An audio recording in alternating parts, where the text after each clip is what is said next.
পল্লীবন্ধু হুসেইন মোহাম্মদ এরশাদকে শুক্রবারকে ছুটির দিন ঘোষণা করলেন।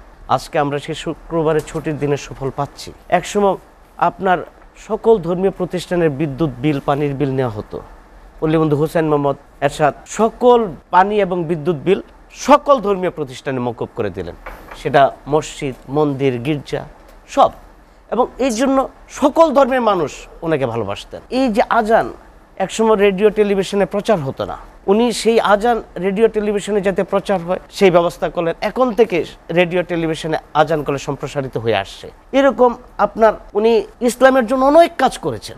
ডক্টর আকাশ, আমরা আলোচনা শুরু করতে চাই আপনাকে দিয়েই। সঙ্গত কারণে আপনার পার্টির প্রতিষ্ঠাতা চেয়ারম্যান সাবেক রাষ্ট্রপতি হুসেইন মোহাম্মদ এরশাদের আজ মৃত্যুবার্ষিকী।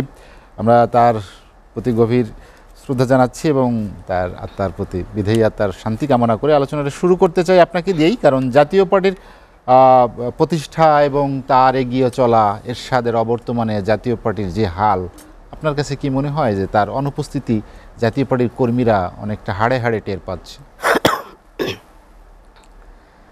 আপনাকে ধন্যবাদ, সেই সাথে শুভেচ্ছা জানাচ্ছি দুইজন সহ আলোচক সহ যারা শুনছেন সবাইকে।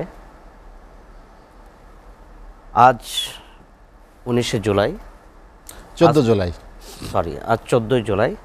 আজ থেকে 5 বছর আগে 2019 সালের 14ই জুলাই আমাদের ছেড়ে চলে যান আমাদের জাতীয় পার্টির প্রতিষ্ঠাতা চেয়ারম্যান পল্লীবন্ধু হুসেইন মোহাম্মদ এরশাদ। উনি সেনাপ্রধান ছিলেন, সফল রাষ্ট্রপতি ছিলেন। ওনার অবদান বাংলাদেশের মানুষ অনস্বীকার্য স্বীকার করবে। ওনার যে অবদান ছিল, দেখেন উনি বাংলাদেশের মানুষের জন্য যা করে গিয়েছেন। যখন উনি রাষ্ট্রপতি ছিলেন, বঙ্গবন্ধুর নেতৃত্বে দেশ স্বাধীন হয়েছে। এই ভাঙ্গা দেশটাকে পল্লীবন্ধু হুসেইন মোহাম্মদ এরশাদের নেতৃত্বে গঠন করা হয়েছে। উনি এমন কিছু কাজ করে গেছেন যেটার জন্য বাঙালি সারা জনমনকে মনে রাখবেন। আজকে দেখেন রাষ্ট্রধর্ম ইসলাম, আমাদের 95% মুসলমান বাংলাদেশ। এই রাষ্ট্রধর্ম উনি ইসলাম গঠন করলেন। একসময় বাংলাদেশে আপনার শুক্রবারে সকল অফিস, আদালত, স্কুল, কলেজ খোলা থাকতো। পল্লীবন্ধু হুসেইন মোহাম্মদ এরশাদ সে শুক্রবারকে ছুটির দিন ঘোষণা করলেন। আজকে আমরা সেই শুক্রবারের ছুটির দিনের সুফল পাচ্ছি। একসময় আপনার সকল ধর্মীয় প্রতিষ্ঠানের বিদ্যুৎ বিল, পানির বিল নেওয়া হতো। পল্লীবন্ধু হুসেইন মোহাম্মদ এরশাদ সকল পানি এবং বিদ্যুৎ বিল সকল ধর্মীয় প্রতিষ্ঠানে মওকুফ করে দিলেন, সেটা মসজিদ, মন্দির, গির্জা সব। এবং এই জন্য সকল ধর্মের মানুষ ওনাকে ভালোবাসতেন।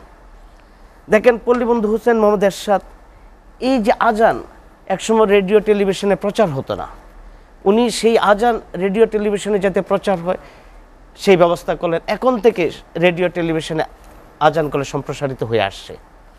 এরকম আপনার উনি ইসলামের জন্য অনেক কাজ করেছেন।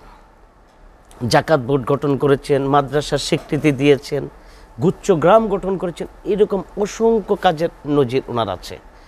এখানে টকশো শেষ করে ফেলা যাবে, কিন্তু ওনার কাজের মূল্যায়ন শেষ হবে না।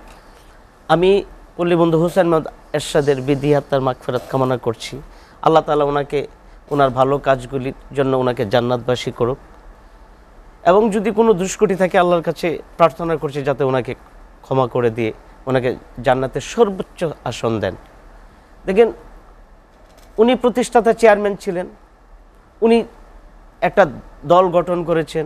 ওনার অসংখ্য নেতাকর্মী ছিল যারা ওনাকে অবশ্যই আপনার মনে রেখেছে, মনে রাখে। এবং যেদিন ওনার মৃত্যুবার্ষিকী বা জন্মবার্ষিকী সেদিন সেটা উৎসব আকারে পালন করা হয় এবং ওনার যে গুণ কীর্তন সেগুলি করা হয়। অবশ্যই আমাদের কষ্ট আজকে পল্লীবন্ধু হুসেইন মোহাম্মদ এরশাদ নাই, কিন্তু না থাকলেও ওনার ভাই জাতীয় পার্টির বর্তমান চেয়ারম্যান গোলাম মোহাম্মদ কাদের পার্টিকে সুন্দরভাবে নেতৃত্ব দিয়ে সামনে এগিয়ে যাচ্ছে জাতীয় পার্টি। এবং ওনার নেতৃত্বে জাতীয় পার্টি ঐক্যবদ্ধ আছে এবং জাতীয় পার্টি সামনের দিকে অগ্রসর হচ্ছে, মানুষের কল্যাণে কাজ করে যাচ্ছে, মানুষের কল্যাণে কথা বলে যাচ্ছে। এবং সামনে ইনশাআল্লাহ জাতীয় পার্টি আরও বলিষ্ঠ ভূমিকা রাখবে এবং দেশের নেতৃত্ব দিবে জাতীয় পার্টির বর্তমান চেয়ারম্যান জি এম কাদেরের। জি, design, elegance, beauty. Sir pack করে দিব স্যার। এতটুকুতেই হবে। সেরা পণ্য সবার জন্য।